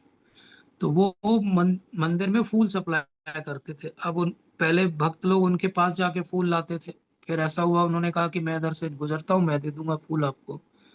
फिर उन्होंने जब फूल देना आरंभ किया तो बोले मंदिर बहुत अच्छा है, सुंदर है, बोले मैं थोड़ा सा कंसेशन में आपको फूल दे दूंगा। फिर वो मंदिर में फूल रखने आते थे तो भक्त दिखते थे, मिलते थे, बातचीत होती थी, तो धीरे धीरे ऐसा हुआ कि माला जाप करना शुरू हो गया उनका। फिर वो धीरे धीरे मंगल आरती में आने लगे, प्रसाद लेने लगे मंदिर में। फिर उन्होंने एक दिन बोला कि अब तो मैं कॉस्ट टू कॉस्ट आपको फूल दूंगा, मैं अपना कोई भी प्रॉफिट नहीं लूंगा। तो ये क्या हुआ, वो धीरे से पहले उन्होंने केवल भक्तों का संग किया, थोड़ा सा अपना जो है प्रॉफिट छोड़ा, भगवान उससे आकर्षित हो गए, उन्होंने भक्तों का संग दे दिया उस व्यक्ति को, धीरे धीरे वो बहुत अच्छे भक्त बन गए। तो क्या हुआ, ये एक एक लेटर चढ़ते गए, वो चढ़ते गए, और अब एक बहुत अच्छे प्रामाणिक भक्त है। तो ऐसे ही हम भी ये ना सोचें कि हम जहाँ से आरंभ कर रहे हैं क्या कभी हमें भक्ति मिलेगी, नहीं, वो हम इस सीढ़ी को चढ़ेंगे ये भगवान स्वयं जो है वो इंश्योर करेंगे। अगर हम ये अभ्यास नहीं कर सकते तो ज्ञान के अनुशीलन में लग जाना चाहिए हमें। लेकिन ज्ञान से श्रेष्ठ ध्यान है, और ध्यान से श्रेष्ठ कर्म फलों का परित्याग, क्योंकि ऐसे त्याग से मनुष्य को मन शांति प्राप्त हो सकती है। तो अब भगवान थोड़ा सा बाहर आउट ऑफ वे भी बात कर रहे हैं कि कोई बात नहीं, अगर ये सब नहीं हो रहा तो ज्ञान का अनुशीलन करो। ज्ञान से क्या होगा, ज्ञान से भी धीरे धीरे भगवान के बारे में जानेंगे, भगवान के बारे में जानेंगे, भक्ति के बारे में जानेंगे, जब जानेंगे तो हम भक्ति करने लगेंगे। तो इस तरीके से भी मन की शांति प्राप्त हो सकती है। लेकिन यहाँ भगवान ने ये नहीं कहा कि मन की शांति के ऊपर भी कुछ प्राप्त होगा। ध्यान और ज्ञान से मन की शांति तक ही प्राप्त हो सकती है, उससे ज्यादा के लिए तो भक्ति ही करनी पड़ेगी। इसलिए अलग अलग तरीके से हमको अलग अलग व्यक्ति दिखेंगे संसार में। 12वें अध्याय के इस लैडर का उपयोग हमें किसी और के लिए नहीं करना है। हमें ये नहीं लगाना है कि अच्छा ये कौन सी स्टेज में है, प्रभु जी जरा चेक करके बताता हूं मैं आपको, ये 8वें श्लोक पे है कि 9वें श्लोक पे है। नहीं, ये सारे श्लोक अपने अंदर डाउनलोड करिए और अपना एनालिसिस करिए कि मैं किधर हूँ। और फिर ये सोचिए कि 10 साल पहले मैं कहाँ था, और 10 साल में मेरी प्रगति हुई कि मैं वही 12वें श्लोक पे अटका हुआ हूं? अगर अटका हुआ हो तो हमें कुछ स्पेशल एंडेवर प्रयास करना पड़ेगा। तो इसलिए भगवान ने क्या बोला, बोले परफेक्ट तरीका तो ये है कि हमेशा मुझे याद रखो। नहीं कर पा रहे तो साधन भक्ति करो, नहीं कर पा रहे तो निष्काम कर्म योग करो, वो भी नहीं कर पा रहे तो कम से कम शांति में तो रहो भाई। अशांत क्यों रहते हो? कुछ तो करो जीवन में, कुछ तो लगे कि मनुष्य योनि मिली है, ऐसे ही समय मत व्यर्थ कर दो। तो इसलिए अब आप ध्यान से समझिए, जो 11वां श्लोक है वो एक्चुअली लैडर का पार्ट नहीं है टेक्निकली। इसको समझना बहुत जरूरी है, नहीं तो बहुत सारे लोगों को लगने लगता है कि अच्छा हम समाज के लिए कुछ कार्य कर दें, हम भूखे को खाना खिला दें तो वो भक्ति हो जाएगी क्या? वो भक्ति नहीं होगी। वो भक्ति इसलिए नहीं होगी कि ठीक है उसका भोजन आपने दे दिया, अब उस भोजन को प्राप्त करने के बाद उस शक्ति से वो क्या करेगा व्यक्ति? हो सकता है किसी का जाके मर्डर कर दे, तो वो शक्ति तो आपने ही दी थी उसको, तो उसकी जिम्मेदारी भी आपकी आ गई। इसलिए बिना भक्ति के किसी की सहायता भी करने जाएंगे तो और फंस जाएंगे। इसलिए बहुत आवश्यक है कि समझ बूझ के संसार कैसा बनाया है भगवान ने और एस्केप रूट क्या क्या है वो समझना चाहिए। इसलिए 11वें श्लोक को भक्ति का हिस्सा नहीं मान सकते। 11वां श्लोक क्या है? 11वां श्लोक जो है फिलंथ्रोपी की बात कर रहा है। फिलंथ्रोपी ठीक है, अच्छा है। इस लेटर को एक और तरीके से समझते हैं, क्योंकि कई बार ये कंफ्यूजन हो जाता है कि अच्छा ऐसे ऐसे गए हैं भगवान, तो इसका अर्थ क्या हुआ प्रभु जी कि भगवान को हमेशा याद रखना जो है वो इतना महत्वपूर्ण नहीं है जितना कि भूखे को खाना खिलाना, जितना कि किसी की सहायता कर देना। तो भगवान जो कह रहे हैं उसको ध्यान से समझें। मान लीजिए कभी कभी आप चलते चलते जंगल में घने गिर जाएं किसी सूखे कुएं के अंदर, और वहां आवाज लगाएं जोर जोर से, तो कोई व्यक्ति आ जाए आपको सहायता करने के लिए, और फिर आप अपने आसपास देखें तो 4-6 लोग और गिरे हुए हैं, वो भी आप ही के साथ कुएं में गिर गए हैं, और वो व्यक्ति जो ऊपर वाला है वो अब रस्सी नीचे डाल रहा है। अब क्या होगा? वो रस्सी डालते जा रहा है नीचे धीरे धीरे, और वो कह रहा है कि थोड़ा ऊपर उछलो, थोड़ा सा पंजा अपना उठाओ, पकड़ लो पकड़ लो। तो क्या होगा? जो सबसे लंबा व्यक्ति होगा, जो सबसे ऊपर तक रस्सी पकड़ सकता होगा, वो सबसे पहले रस्सी पकड़ लेगा और बाहर निकल जाएगा। जो व्यक्ति और नीचे होगा उसके लिए ऊपर वाले व्यक्ति को रस्सी को और थोड़ा नीचे करना पड़ेगा, तब वो पकड़ पाएगा। और कोई मान लो छोटा बच्चा हो तो उसके लिए रस्सी और नीचे डालनी पड़ेगी क्योंकि उसकी हाइट कम है। तो इसी तरह भगवान एक एक करके रस्सी नीचे डाल रहे हैं। पहले उन्होंने रस्सी डाली, बोला जो जो मुझ में पूरा ध्यान लगाता है पकड़ लो रस्सी, मैं ऊपर खींच रहा हूँ। सबसे पहले वो ऊपर आ जाएंगे। फिर रस्सी भगवान ने थोड़ी और नीचे की, बोले अच्छा अब सेकंड ग्रेड वाले साधन भक्ति वालों, क्या ध्यान लग रहा है तुम्हारा मेरे ऊपर? रस्सी पकड़ो, आ जाओ। भगवान ने रस्सी खींची, वो भी बाहर आ गए। इस तरीके से फिर बचे वो कर्म करने वाले, और फिर उसके बाद ध्यानी ज्ञानी तो सबसे नीचे है, उनके लिए तो रस्सी वहां तक पहुंच नहीं पाएगी, तो वो अगले जन्म में देखेंगे। इसीलिए भगवान ने कहा था बहुनाम जन्म नाम अंते ज्ञानवान माम प्रपद्यते। ज्ञानी जो व्यक्ति बहुत सारे जन्मों के बाद भगवान को जानने समझने का प्रयास भी कर पाता है, वो भी हजारों लाखों ज्ञानियों में से किसी एक को ये मिलता है। तो इसलिए ज्ञानियों के लिए भगवान रस्सी नहीं डाल रहे हैं, भक्ति की रस्सी भक्तों के लिए है। अब भगवान कहते हैं कि ठीक है ये कर लिया तुमने, भक्ति की सीढ़ी भी समझ ली। अभी भक्ति की सीढ़ी में हम ऊपर चढ़ रहे हैं या नहीं चढ़ रहे ये कैसे समझेंगे? तो कुछ विशेष क्वालिटीज हैं जो व्यक्ति के अंदर डेवलप होनी चाहिए। हम हमेशा अष्टकम गाते हैं। हम्म, कई तरह के अष्टकम गाते हैं, उनमें भगवान की स्तुति होती है उन 8 श्लोकों में। भगवान आज एक अष्टकम गा रहे हैं जिसमें वो भक्तों की स्तुति करेंगे, और भगवान अपना क्लियर कट प्रेफरेंस बता रहे हैं कि मुझे कौन सा भक्त पसंद है। अब ये सबसे महत्वपूर्ण हिस्सा है हम सबके लिए। तो ये कंफ्यूज नहीं होना चाहिए कि अच्छा प्रभु जी ये मैं सारी भक्ति की क्वालिटी अपने अंदर डेवलप कर लूं तो मतलब मैं महान भक्त की श्रेणी में आ जाऊंगा और मेरा नाम भी आ जाएगा इतिहास में, महान भक्त हुए थे एक जबलपुर में। तो बोले नहीं आएगा। पहले समझो कि भक्ति के दो हिस्से हैं, एक स्वरूप लक्षण है और एक तटस्थ लक्षण है। स्वरूप लक्षण जो है वो एक ही है, और वो क्या है?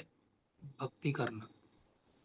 जैसे हम कहते हैं वो बड़े बुद्धिमान हैं, ऐसे ही कोई अगर आपके लिए किसी दिन कहते कि ये बड़े भक्तिमान हैं, इनके अंदर बहुत भक्ति है, तो भक्तिमान होना ही एक स्वरूप लक्षण है। बोले कौन है भक्त जो भक्तिमान है?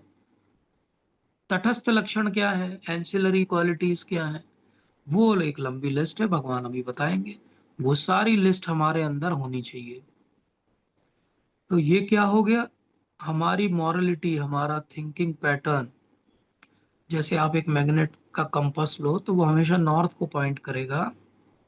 कितना भी घुमा फिरा दो उसको, कहीं भी छोड़ दो उसको, रेगिस्तान में ले जाओ कि समुद्र के बीच में ले जाओ कि कैसीनो में ले जाओ कि डिस्कोथेक में ले जाओ, वो नॉर्थ को ही पॉइंट करता है बस। ऐसे ही भक्त का मन होना चाहिए। मॉरल कंपास कैसा होना चाहिए? कहीं भी भगवान उसको रख दे, जिस हाल में रख दे, अच्छे में बुरे में रख दे, लेकिन उसका मन काय में लगे, केवल भगवान में लगे। तो भगवान आरंभ करते हैं, ध्यान से सुनिए, बहुत ध्यान से सुनिए। अद्वेष्टा सर्वभूतानां मैत्रः करुण एव च निर्ममो निरहंकार समा दुःख सुख शमी संतुष्टा सततं योगी यतात्मा दृढ़ निश्चय मयार्पित मनो बुद्धिर यो भक्ता समे प्रिय। यो भक्ता समे प्रिय, यो मद भक्ता समे प्रिय। वो भक्त, ऐसा भक्त मुझे अत्यंत प्रिय है। भगवान कह रहे हैं अत्यंत प्रिय है। अब हर बार भगवान ये बात रिपीट करेंगे, अत्यंत प्रिय है। हम सबको अगर भगवान का अत्यंत प्रिय बनना है तो भगवान की बात को ध्यान से सुनिए। कौन भगवान को अत्यंत प्रिय है? तो भगवान को वो अत्यंत प्रिय है जिसके पास फरारी है रेड कलर की। भगवान को वो अत्यंत प्रिय है जो बहुत बड़ा एंटरप्रेन्योर है। भगवान को वो अत्यंत प्रिय है जो दिन रात पैसे कमा रहा है। नहीं। भगवान को वो अत्यंत प्रिय है जो लड़ाई झगड़ा कर रहा है। नहीं। भगवान को कौन अत्यंत प्रिय है? अद्वेष्टा सर्वभूतानाम। भगवान ने आरंभ किया अद्वेष्टा, ईर्ष्या विहीन। और ऐसा होता है कि हमारा विकेट तो यहीं पे उड़ जाता है, इसके आगे पढ़ना ही आवश्यक नहीं है, क्योंकि द्वेष हम सबके अंदर अच्छे से ठूस ठूस के भरा हुआ है, खूब भरा हुआ है। जहां किसी की थोड़ी प्रगति देखी तो और हमें ईर्ष्या और द्वेष हुआ, चाहे वो हमारा मित्र हो, अगर हमसे एक नंबर ज्यादा आ जाए उसके, चाहे हमारा जो है वो कलीग हो जिसका हमसे पहले प्रमोशन हो जाए, या हमारा परिजन ही हो जो नई गाड़ी खरीद ले। सबसे ईर्ष्या है। पूरे संसार से हम ईर्ष्या करके बैठे हो, उसके पहले भगवान से कर चुके। इसलिए भगवान ने क्या बोला? जो ईर्ष्या विहीन हो ऐसा भक्त मुझे अत्यंत प्रिय है। तो ईर्ष्या से विहीन होना पड़ेगा, द्वेष छोड़ना पड़ेगा। फिर क्या? सर्वभूतानां मित्रः करुणा एव च। सब जीवों का दयालु मित्र है। जैसे आपने अपनी डाइनिंग टेबल पे एक मुर्गे की टांग को तोड़ा, आप भगवान की इस लिस्ट से बाहर हो गए क्योंकि आपने जीव हत्या कर दी। तो सभी जीवों का दयालु मित्र है जो अपने को स्वामी नहीं मानता। जैसे आप घर में घुसे और आपको लगा कि ये घर तो मेरा है, ये संसार तो मेरे हिसाब से चलना चाहिए, कम से कम घर का चले, संसार नहीं चल रहा है, तो क्या हुआ? भगवान की लिस्ट से हम उड़ गए। जैसे हमारे मन में अहंकार जागा, ये कैसे मेरे से पूछे बिना हो गया, आज ये सब्जी मेरे से पूछे बिना कैसे बन गई, ये मिथ्या अहंकार है। आप भगवान की लिस्ट से बाहर हो गए। जैसे ही सुख आया तो चलो पार्टी करते हैं, जैसे ही दुख आया तो सिर पकड़ के बैठ गए, ये वाले पंखे में कौन सा फंदा लग जाएगा, साइज ठीक रहेगा क्या। सुख दुख में संभाव नहीं हो आप भगवान की लिस्ट से बाहर हो गए। सहिष्णु, आत्मतुष्ट, जैसे ही आपको लगा ये नया वाला मोबाइल कब मैं खरीदूंगा। आत्म संयमी, जैसे ही आपको लगा कि ये वस्तु तो मेरे पास भी होना चाहिए, कम क्यों है मेरे पास, इससे ज्यादा होती तो अच्छा रहता, मेरा बैंक बैलेंस रोज 20% से क्यों नहीं बढ़ता है, आप भगवान की लिस्ट से बाहर हो गए। जो निश्चय के साथ मुझ में मन बुद्धि को स्थिर करके भक्ति में लगा रहता है, हमने भक्ति की है लेकिन बगुला भक्ति की है, मिथ्याचारी भक्ति की है, दिखावे की भक्ति की है, सब लोग प्रभु जी बोले इसलिए भक्ति की है, सब लोग आगे पीछे रहे, बाप कितने अच्छे हैं इसलिए भक्ति की है। मन हमारा लेकिन अस्थिर है, किसी दिन किसी ने रिस्पेक्ट नहीं किया तो रात की नींद खराब हो गई हमारी, तो ऐसी भक्ति से आप भगवान की लिस्ट से बाहर हो गए। तो जो किसी से द्वेष नहीं करता लेकिन सभी जीवों का दयालु मित्र है, जो अपने को स्वामी नहीं मानता और मिथ्या अहंकार से मुक्त है, जो सुख दुख में संभाव रहता है, जो सहिष्णु है, सदैव आत्मतुष्ट रहता है, आत्म संयमी है, तथा जो निश्चय के साथ मुझ में मन तथा बुद्धि को स्थिर करके भक्ति में लगा रहता है, ऐसा भक्त मैं नहीं बन पा रहा हूं भगवान, लेकिन आपको तो ऐसे ही भक्त प्रिय है। इसलिए बहुत आवश्यक है कि ये 7 क्वालिटी अगर हमारे अंदर नहीं आ रही हैं तो भक्ति व्यर्थ हो गई। तो अपनी मिथ्या अहंकार और स्वामित्व की भावना, ये जो पिक्चर आप देख रहे हैं ये बहुत महान राजा हुए, राजा प्रताप रुद्र, ये चैतन्य महाप्रभु के समय जो है जगन्नाथपुरी में राजा है। और ये क्या कर रहे हैं देखिए, जगन्नाथ जी आ रहे हैं तो ये उनके आगे झाड़ू लगा रहे हैं। ये आज भी प्रथा है, रथ यात्रा के पहले अभी जो राजा हैं वो वहां झाड़ू लगाते हैं, लेकिन ये तो तन्मयता से पूरे रास्ते झाड़ू लगाते थे। आजकल तो केवल एक फॉर्मेलिटी रह गई है, क्योंकि न राजा वैसे हैं न प्रजा वैसी है। लेकिन ये कैसे हैं, ये स्वयं जो है पूरा झाड़ू लगाते हुए चलते थे। तो एक बार ऐसा हुआ कि इन्होंने पास का एक राज्य था उसमें अटैक किया तो वो हारने की कगार पे आ गए वो राजा।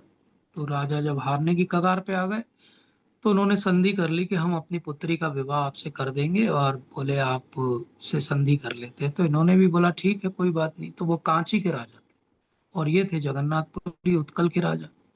तो ये वापस आ गए। अब इन्होंने इनवाइट किया कि हमारे यहाँ बहुत बड़ा एक प्रोसेशन होता है जगन्नाथ रथ यात्रा का, आप आइएगा अपनी पुत्री के साथ। किसी कारण से राजा कांची के जो थे वो नहीं आ पाए जगन्नाथ जी की यात्रा में, लेकिन उन्होंने पुत्री को और वो एक मंत्री को भेजा उसमें। तो जब मंत्री और पुत्री वहां पे आए तो रथ यात्रा आरंभ हुआ।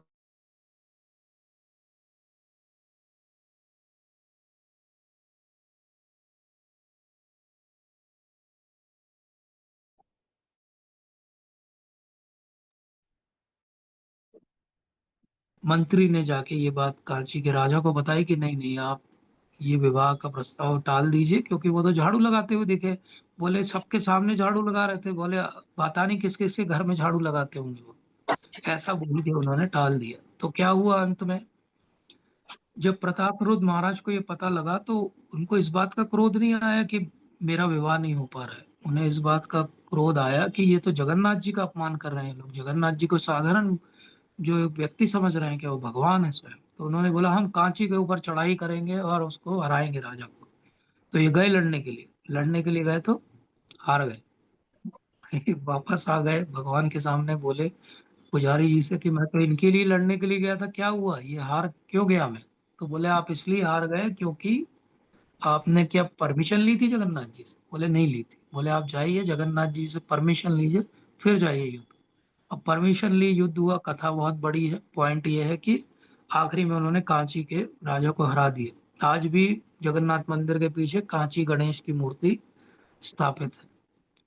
अब हरा दिया तो ये भी अपने उसमें थे, राजसी उसमें। तो उन्होंने कहा कि अब तो हम उस युवती से विवाह नहीं करेंगे, उसका विवाह सच में हम एक जो है वो स्वीपर से ही कराएंगे।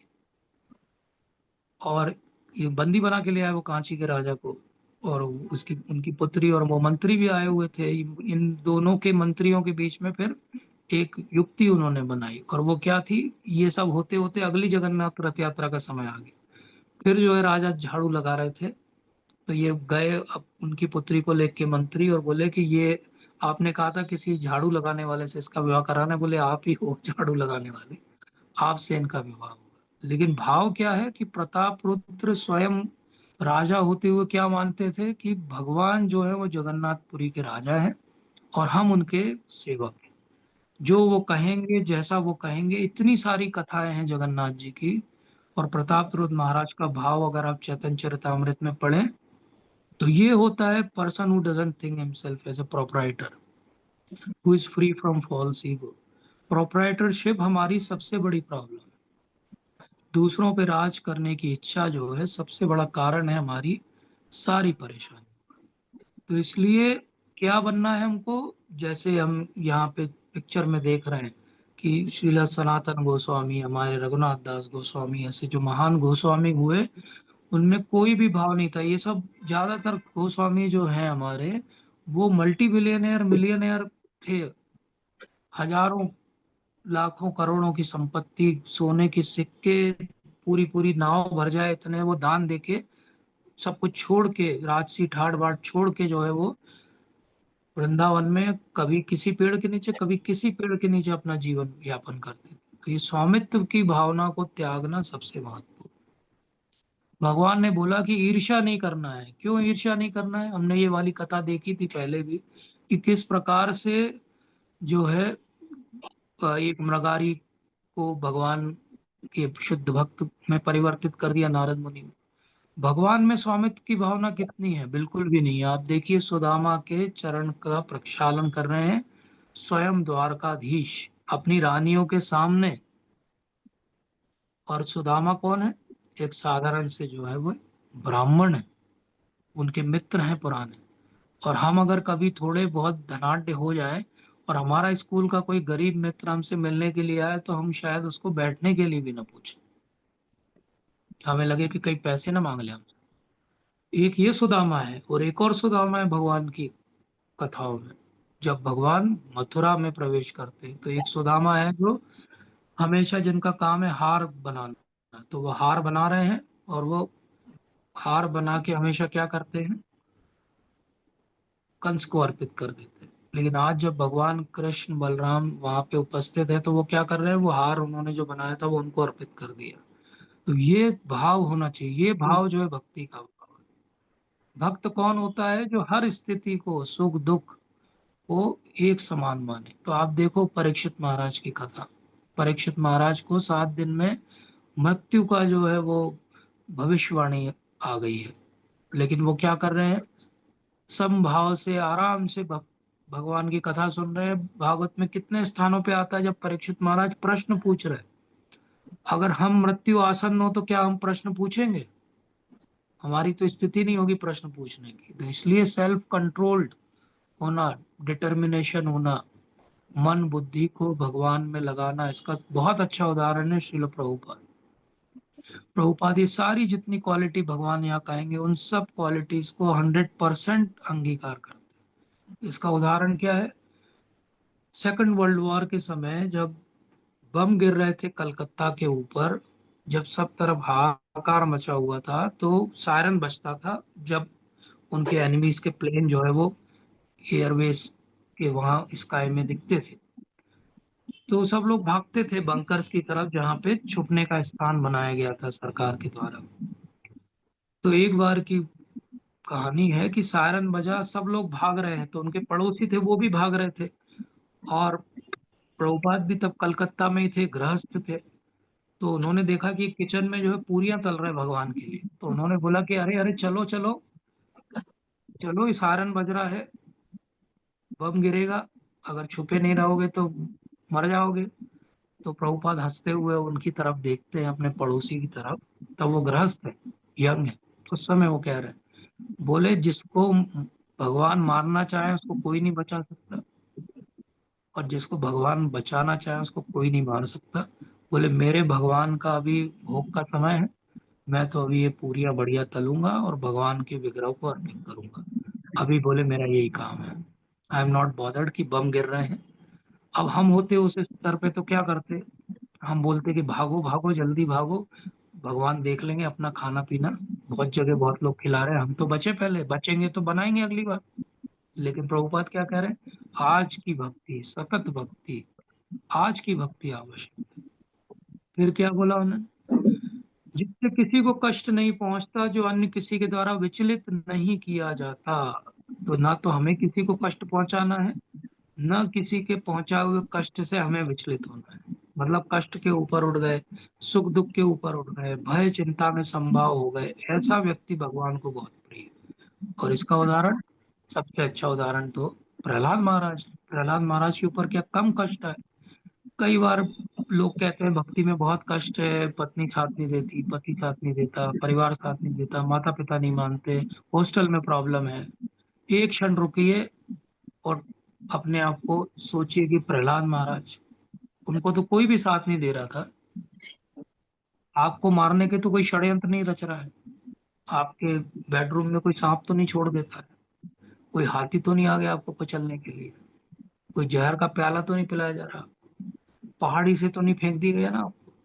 इसलिए भक्ति करिए, भक्ति में बहाने मत करिए। इसलिए भगवान कहते हैं कि ना तो खुद कष्ट पहुंचाओ, लेकिन ये मत सोचो कि भक्ति में आ गए तो हमें कष्ट नहीं होगा। हमें कष्ट होंगे, कष्ट से विचलित नहीं। मेरा ऐसा भक्त जो सामान्य कार्यकलापों पर आश्रित नहीं है, जो शुद्ध है, दक्ष है, चिंता रहित है, समस्त कष्टों से रहित है, किसी फल के लिए प्रयत्नशील नहीं रहता, मुझे अतिशय प्रिय है। तो सामान्य कार्यकलापों पे आश्रित नहीं, हम कार्यकलाप करेंगे सामान्य, लेकिन हम ये कभी नहीं सोचेंगे कि इसके कारण मेरा जीवन चल रहा है, इसके कारण मैं सुख का भागी बन रहा हूँ, इसके कारण जो है वो मेरी समाज में प्रतिष्ठा है।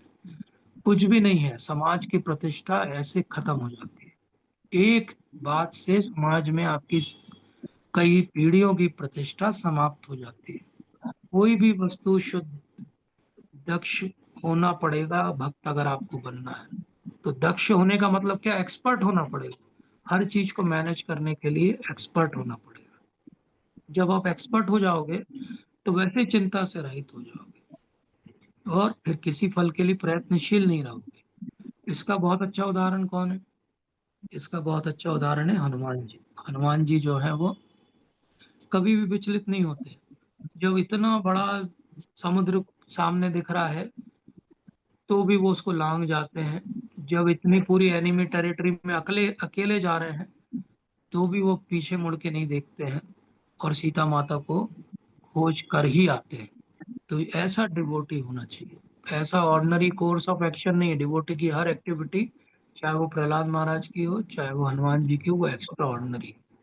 क्योंकि वो ऑर्डिनरी डिवोटी है ही नहीं, वो तो एक्स्ट्रा ऑर्डिनरी डिवोटी है, तो उसकी एक्टिविटी भी एक्स्ट्रा ऑर्डिनरी। फिर से भगवान कहते हैं कि जो न कभी हर्षित होता हो, न शोक करता हो, न पछताता हो, न इच्छा करता हो, शुभ अशुभ दोनों प्रकार की वस्तुओं का परित्याग कर देता हो, ऐसा भक्त मुझे बहुत प्रिय है। जो मित्रों तथा शत्रुओं के लिए समान है, जो मान तथा अपमान, शीत तथा गर्मी, सुख दुख, यश अपयश में संभाव रखता है, जो दूषित संगति से मुक्त रहता है, मौन, किसी भी वस्तु से संतुष्ट रहता है, जो किसी प्रकार के घर बार की परवाह नहीं करता, जो ज्ञान में दृढ़ है और भक्ति में संलग्न है। तो ये 19 श्लोक है। मतलब इसके बाद अब लास्ट श्लोक आएगा। तो भगवान क्या कह रहे हैं, भक्ति में संलग्न, इन सब क्वालिटीज के साथ भक्ति में संलग्न होना पड़ेगा। अगर भक्ति नहीं है तो ये सब क्वालिटी व्यर्थ हो जाए। इसलिए भगवान सुख दुख को फिर से कह रहे हैं, यश अपयश को फिर से कह रहे हैं, शीत। तो ये बहुत आवश्यक है कि हम समभाव सीखें, ये द्वैत द्वंद से ऊपर उठना सीखें, संतुष्टि सीखें, जो दे दे भगवान उसमें संतुष्ट रहे।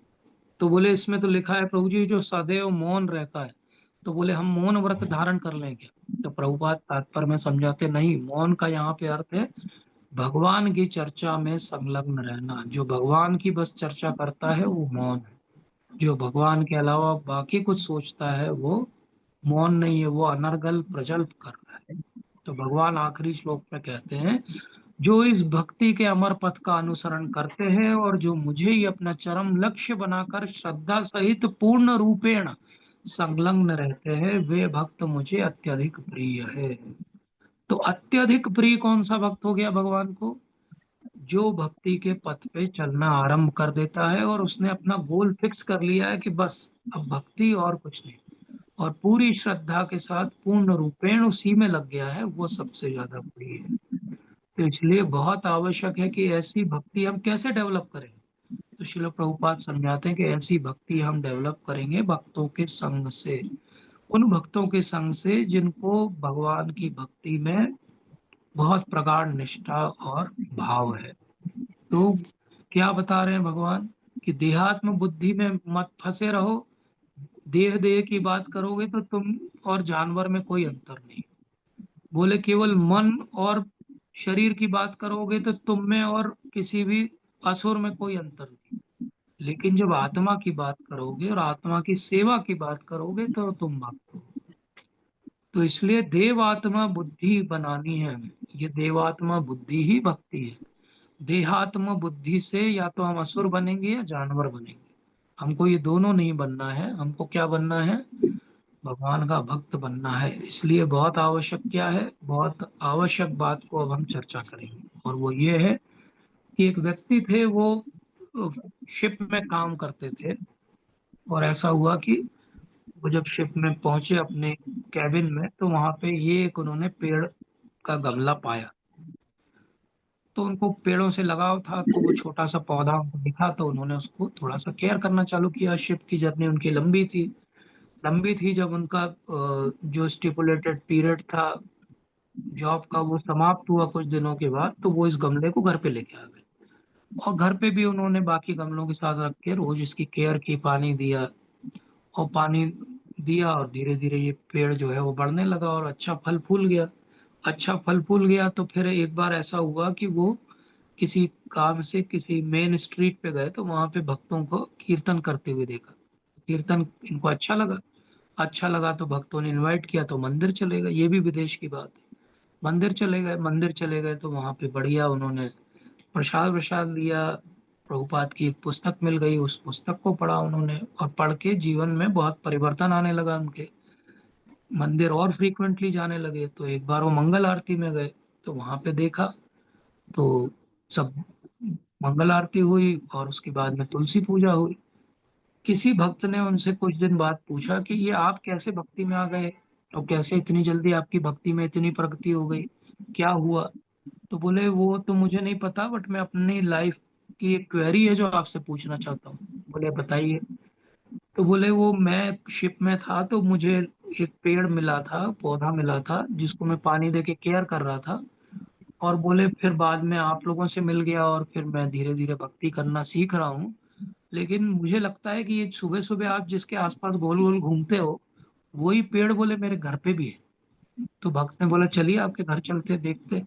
तो गए घर में, तो देखा कि सच में वो तुलसी महारानी थी। हो सकता है उस कैबिन में पहले कोई भक्त होंगे जो भूलवश भूल गए थे वहां, और वो इनको मिला। इन्होंने अनजाने में पानी दिया, केयर की, क्योंकि वो तो कोई एक पौधा समझ के कर रहे थे। और तुलसी महारानी ने उनको भक्ति दे दी। तो भक्ति बहुत सरल है। इसी के उदाहरण हमने आज बहुत सारे देखे। भक्तों का भाव क्या होना चाहिए, हमने बहुत सारे उदाहरण देखे। हमने प्रहलाद महाराज, हमने हनुमान जी। तो ये एटीट्यूड क्या है? अगर हम ब्रॉडली देखें तो इतनी सारी क्वालिटीज भगवान ने बता दी। बोले याद नहीं रहेगी, कुछ इजी तरीका है। हाँ, तो इजी तरीका हम अपने लिए क्या दृष्टिकोण रखें, हम दूसरों के लिए क्या दृष्टिकोण रखें। अपने लिए हमारा दृष्टिकोण क्या होना चाहिए? मैं किसी भी वस्तु, व्यक्ति, स्थिति का स्वामी नहीं हूं। मेरे अंदर कोई भी ये मिथ्या अहंकार नहीं है कि मैं ये शरीर हूं। मैं हमेशा सुख की कामना करता हूं, ऐसा नहीं है। लेकिन मुझे किसी भी बात से दुख या मैं विचलित नहीं होता, ये बात सही है। और मैं कोई भी बहुत ज्यादा एंडेवर नहीं करता बहुत सारी वस्तुओं को पाने का, क्योंकि मुझे पता है कि एंडेवर करना है तो भक्ति के लिए करो। तो ये मैं अपने लिए दृष्टिकोण रखूं, भाव रखूं। बाकी जीवात्माओं के लिए मेरा भाव क्या होना चाहिए? मैं किसी से द्वेष ना करूं। किसी की भी प्रगति देखो तो ये सोचो कि ये प्रगति भगवान की कृपा से हो रही। देखो भगवान की इन पे कितनी कृपा है, भगवान कभी हम पे भी शायद ऐसी कृपा करेंगे। तो मुझे कोई निंदा कर दे या मेरी कोई स्तुति कर दे, दोनों मुझे एक सा लगे, उदासीन हो जाऊं बाहरी कारणों से, और कोई भी व्यर्थ का प्रजल्प न करूं, केवल भगवान की बात करूं। और तीसरी बात है कि भाई आप समाज में रहोगे तो लोग रिएक्ट करेंगे, काउंटर एक्ट करेंगे, तो आपको क्या करना है, जो जैसा मिले उसमें संतुष्ट रहूं मैं, हर चीज को सहने की क्षमता मेरे अंदर हो, चाहे वो सुख हो चाहे दुख हो। कभी अच्छा हो जाए तो भी भगवान की इच्छा, मेरे मन का ना हो तो भी भगवान की इच्छा। मैं जो करूं लेकिन भगवान के लिए वो उदासीन होके ना करूं, वो मैं एक एक्सपर्ट की तरह करूं, और अपने अंतःकरण की, अपने शरीर की और अपने वातावरण की शुद्धि का ध्यान रखूं। ना मैं किसी के लिए बहुत इच्छा करूं, ना कुछ चला जाए तो उसका बहुत दुख करूं। समाज में, संसार में लोगों का आना जाना मिलना, भागवतम के अंदर बहुत सुंदर श्लोक है कि जैसे पानी की धारा में दो तिनके आते हैं, थोड़ी देर साथ साथ में रहते हैं फिर अलग हो जाते हैं। जैसे हम अपनी ट्रेन की जर्नी में सामने वाली सीट पे किसी को बैठा देखते हैं और फिर उनका जब स्टेशन आता है तो वो उतर जाते हैं, हमारा जब स्टेशन आता है तो हम उतर जाते हैं। किसी से कोई बहुत लगाव से इस संसार में कुछ भी नहीं होने वाला, क्योंकि ऐसे लगाव हम करोड़ों जन्मों में कर चुके हैं, इससे कुछ भी नहीं मिलता। और चौथी बात, भगवान से जो हमारा संबंध है वो दृढ़ता का हो, मेरा मन बुद्धि और पूरा पूरा मेरा अस्तित्व जो है भगवान की सेवा में हो, और इस बात में मैं फिक्स्ड हूँ। बाकी सब बातें फिक्स्ड ना हो तो भी चले। तो ये बात बहुत सबसे महत्वपूर्ण है। इसलिए ये विश्वनाथ चक्रवर्ती ठाकुर पाद अंत में हमें समझाते हैं कि भगवान केवल भक्ति से प्रसन्न होते हैं। ऐसा हम सोचे कि ये गुण मैं अगर अर्जित कर लूं तो क्या भगवान मुझसे इन गुणों के कारण प्रसन्न हो जाएंगे? नहीं, इन गुणों के साथ अगर भक्ति नहीं होगी तो भगवान प्रसन्न नहीं होंगे। भगवान तभी प्रसन्न होंगे जब ये गुण मेरे अंदर जो है वो विकसित करूंगा मैं। तो इस तरह भगवान ने यहाँ पे हमें क्या समझाया, अगर एक स्लाइड में समझना हो तो भगवान ने समझाया कि सबसे पहले निचला स्तर है निष्काम कर्म योग, उससे ज्यादा अच्छा है बाहरी रूप से भक्ति करना, उससे ज्यादा अच्छा है अंदर से अभ्यास से भक्ति करना, साधन भक्ति में दृढ़ता रखना, और उससे अच्छा है मन के स्तर पे 24 घंटे सतत जो है वो भक्ति करना।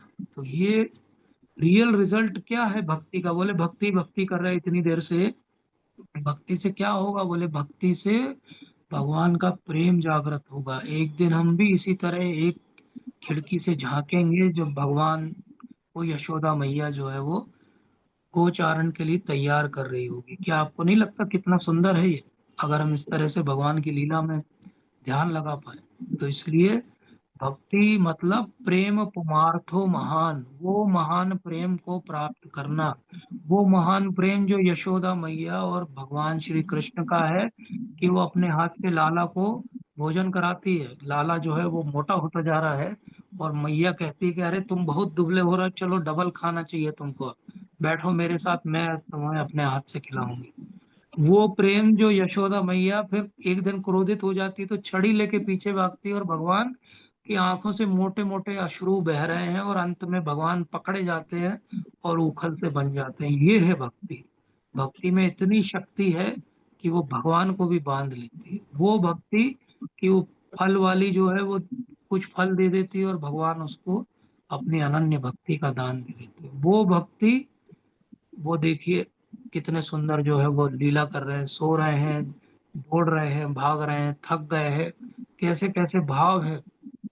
ये भाव जो एक माँ का होता है अपने बच्चे के लिए, माँ हमेशा उस छोटे बच्चे के लिए है, रात के 2 बजे भी जागती है।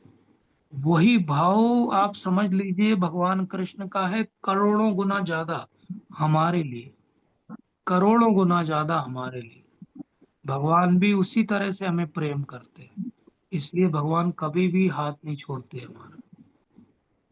इस पराकाष्ठा तक चले जाते हैं कि भगवान अपना प्रण तोड़ देते हैं लेकिन भक्त का प्रण नहीं टूटने देते।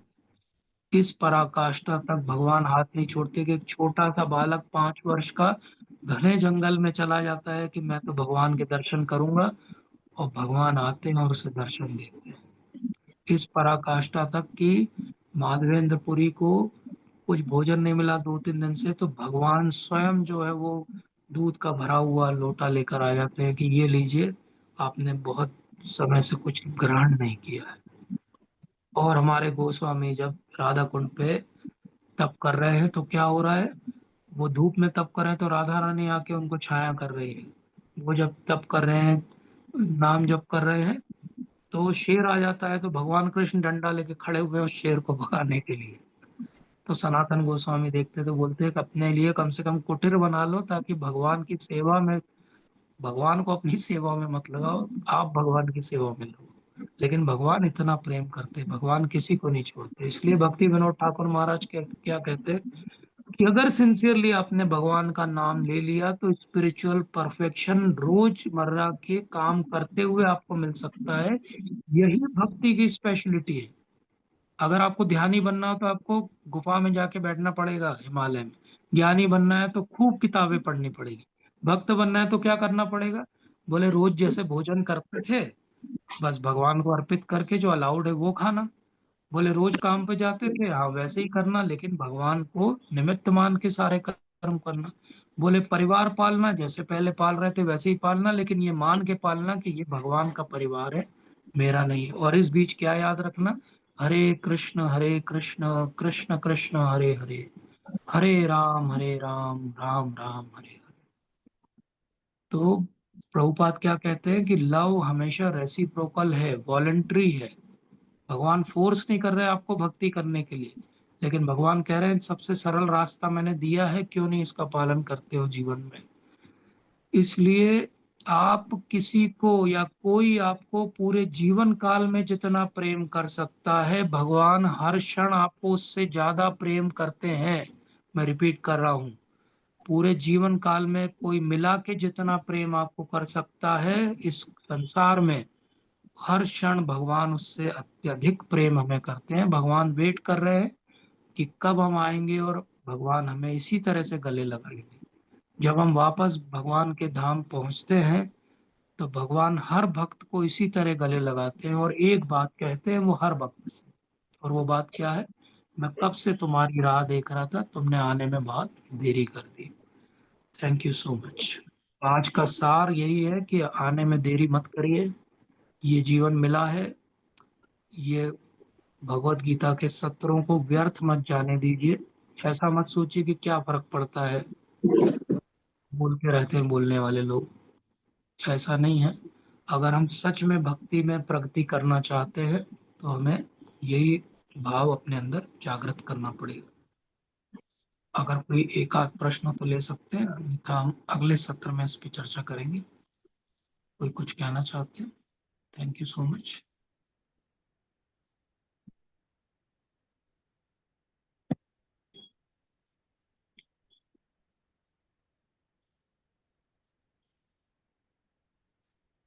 हमें आप ये भी बता दीजिए कितने लोगों का मिस हुआ है। अगर ज्यादा लोगों का मिस हुआ है तो हम 11 चैप्टर भी ले लेंगे, हमें कोई परेशानी नहीं है उसमें।